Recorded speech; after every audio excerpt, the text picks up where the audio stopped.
River system से बना हुआ है, इंडस, गंगा और ब्रह्मपुत्र रिवर से। ये इन नदियों के अलावा इनकी ट्रिब्यूटरीज से भी बना होता है। ट्रिब्यूटरीज का मतलब होता है सहायक नदियाँ।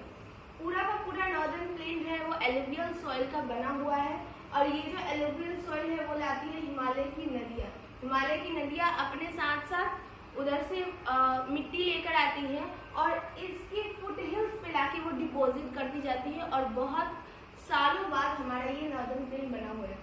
ये नॉर्दर्न प्लेन जो है वो 7 लाख स्क्वायर किलोमीटर का एरिया ऑक्यूपाई करता है, और 2400 किलोमीटर ये लंबा है, और 240 to 320 किलोमीटर ये चौड़ा है, और इसके साथ साथ ये बहुत डेंसली पॉपुलेटेड भी है।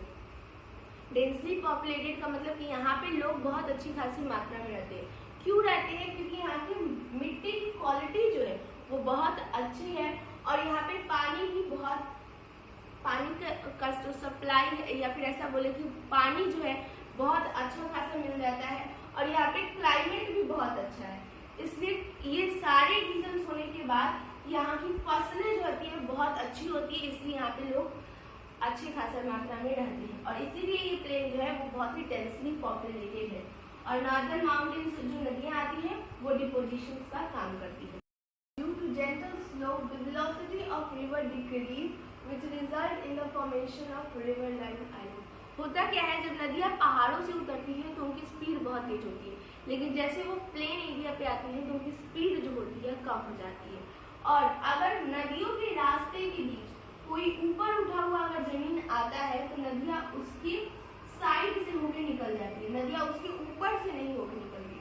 और जब ये नदियाँ साइड से होकर निकल जाती हैं तो वो ऊपर उठा हुआ जमीन जो होता है वो बना लेता है रिवर लाइन आइलैंड। तो वैसे ही मजूली जो है वो ब्रह्मपुत्र रिवर पे बनती है, मतलब ब्रह्मपुत्र रिवर बनाती है मजूली, जो दुनिया का सबसे बड़ा रिवर लाइन आइलैंड है।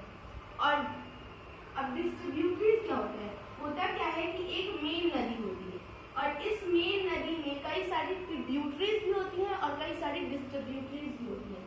जब छोटी छोटी नदियां आके इस मेन नदी में मिल रही होती है वो होती है ट्रिब्यूटरीज, और जब मेन नदी अपने पानी को बांट देती है, डिस्ट्रीब्यूट कर देती है, तो वो होती है ट्रिब्यूटरी। तो ये मान लीजिए कि मेन नदी हुई और बाकी छोटी छोटी नदियां आके इस मेन नदी में मिल रही है, तो वो हो जाएगी ट्रिब्यूटरीज।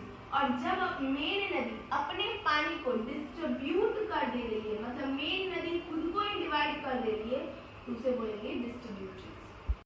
प्लेन है उसको हमने 3 सेक्शंस में डिवाइड कर रखा है। जैसे कि जो वेस्टर्न पार्ट है नॉर्दर्न प्लेन का उसे बोलते हैं पंजाब प्लेन, और ये जो पंजाब प्लेन है ये इंडस और उसकी ट्रिब्यूटरीज से बना हुआ है, जैसे कि चेनाब इसकी ट्रिब्यूटरीज है, रावी, ब्यास और सतलज ये इसकी ट्रिब्यूटरीज है।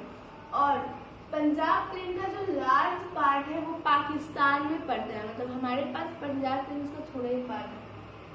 दोआब क्या होता है? दोआब दो मतलब होता है टू, और आप मतलब होता है वाटर, मतलब कि दो नदियों के बीच की भूमि को दोआब बोलते हैं। वैसे ही पंजाब में पंच का मतलब होता है 5, और रिवर का आग का मतलब होता है वाटर। तो पंजाब प्लेन 5 नदियों से बना हुआ है, इंडस, चेनाब, रावी, ब्यास और सतलज, इसलिए इसको पंजाब बोलते हैं। जो दूसरा है वो है गंगा प्लेन। गंगा प्लेन जो है वो गंगा रिवर के निकलने से बना हुआ है, और ये घाघरा और तीस्ता रिवर के बीच वाला एरिया है। इसमें नॉर्थ इंडिया के स्टेट आते हैं, जैसे कि यूपी हो गया, बिहार हो गया, हरियाणा हो गया, दिल्ली हो गया, थोड़ा सा वेस्ट बंगाल वाला पार्ट और थोड़ा सा झारखंड वाला पार्ट। ब्रह्मपुत्र प्लेन जो है वो ब्रह्मपुत्र रिवर के निकलने से बना हुआ है, और इसमें इंडिया के ईस्ट वाले स्टेट आते हैं, जैसे कि असम। पढ़ा था वो हमने डायरेक्शंस के बेसिस पे इसको डिवाइड किया था। अभी हम जो नॉर्दर्न प्लेन्स का डिवीजन पढ़ने वाले हैं इसको हम रिलीफ फीचर्स के बेसिस पे डिवाइड करने वाले हैं। तो रिलीफ फीचर्स के बेसिस पे जब हम नॉर्दर्न प्लेन को डिवाइड करते हैं तो इसको 4 रीजन में डिवाइड करते हैं: भाबर, तेरई, भंगर और खादर। भंगर जो है वो शिवालिक के नीचे वाला पोर्शन होता है, शिवालिक के जस्ट नीचे एक पेबल्स की नैरो बेल्ट है। पेबल्स का मतलब होता है पत्थरों की नैरो बेल्ट है, जो 8 to 16 किलोमीटर जिसकी चौड़ाई है। और यहाँ आकर नदियों की जो सारी स्ट्रीम्स होती हैं वो डिसअपीयर हो जाती है। अब हिमालय 3 है, हमने हिमालय को 3 पार्ट्स में डिवाइड किया था। तो हिमालय में जैसे शिवालिक जो है उसके नीचे बहुत ही पत्थरों की एक बेल्ट है, पत्थरों की एक नैरो बेल्ट है। तो जब नदियाँ शिवालिक से आती हैं तो वो इस पत्थरों के अंदर चली जाती हैं और उनकी जो स्ट्रीम्स होती हैं वो डिसअपीयर हो जाती हैं और इस वाले रीजन को बोलते हैं भागर। अब तेरई, यहाँ जो पत्थरों के अंदर जो नदियाँ डिसअपीयर हो गई थी वही नदियाँ तेरई वाले रीजन में ऊपर आ जाती हैं।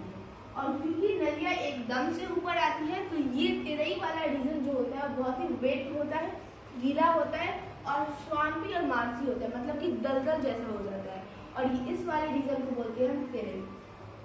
पहले इस तेरई वाले रीजन में बहुत फॉरेस्ट थे और यहाँ पे बहुत अच्छी वाइल्ड लाइफ थी, लेकिन हमने इन फॉरेस्ट को कटवा दिया जब इंडिया और पाकिस्तान का पार्टीशन हो गया, क्योंकि वहाँ से जो लोग आए थे उन्हें रहने के लिए जगह चाहिए थी, इसलिए हमने उन लोगों को इस तेरई वाले रीजन में रखा। और अब यहाँ पे खेती भी बहुत अच्छी होती है। तो ये वाला रीजन था तेरई। प्लेन का जो सबसे लार्जेस्ट पार्ट है उसे बोलते हैं भंगर। और यहाँ की जो मिट्टी है वहाँ पे इस मिट्टी में थोड़े पत्थर है, तो ये बहुत फाइन क्वालिटी की मिट्टी नहीं है। और यहाँ पे जो है ये ओल्डर एलुवियम है, एलुवियम सॉइल तो ये भी है लेकिन ये बहुत ओल्डर एलुवियम है, तो यहाँ पे खेती उतनी अच्छी नहीं होती। और यहाँ की मिट्टी में कैल्केरियस भी है जिसे कंकर कहा जाता है। खादर, खादर जो है वो न्यूअर यंगर डिपॉजिट्स है, मतलब यहाँ पे न्यू फाइन क्वालिटी की अच्छी क्वालिटी की एलुवियल सॉइल है। और ये प्लेन जो है बहुत ही फर्टाइल है जिसे खादर कहते हैं। यहाँ पे ऑलमोस्ट हर एक साल जो है नदियाँ नई नई मिट्टी लाती हैं और यहाँ पे डिपॉजिट करती है, इसीलिए यहाँ ये लैंड बहुत ही फर्टाइल है और यहाँ पे एग्रीकल्चर बहुत ही अच्छी होती है।